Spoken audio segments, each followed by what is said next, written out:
Hey everybody, this week's Torah portion is Parshas Mishpatim. Now throughout the Torah, we find that God refers to us as His chosen people or His first choice. Bechori, you were my firstborn.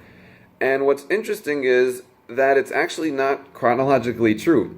Because as we know, the Jewish people came about after everyone else. We were the last of there were 70 nations before us. And furthermore, even if it's referring to the giving of the Torah, that also we weren't the first. As the Medrash tells us, God went to every single nation and offered the Torah, and each one said no thank you.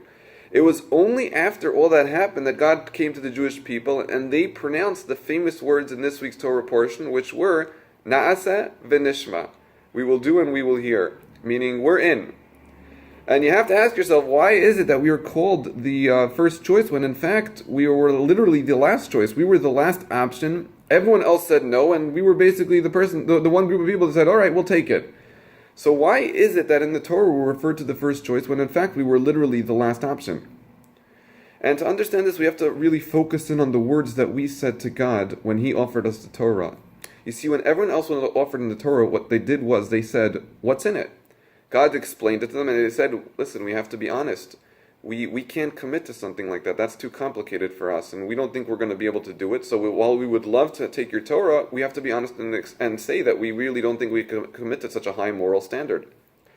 What the Jewish people did was they were the first and only ones to say the following. When God offered the Torah, they did not ask what is in it. What they did was they said, we'll take it. We'll take it. Because the Jewish people understood that if God is offering something, then He must know that we have it within us. Whether we see it or not, He sees that we can do it. And that's what the Jewish people were the first for. The Jewish people were the first and only people who trusted God and didn't need to hear the backstory to the Torah. And while that may seem a little bit brash to get involved in a deal without knowing the terms of the rules, not when it comes to God, because one thing we know about God is He always has our best intention in mind, and if He thinks we could do it, then we'll find a way to do it.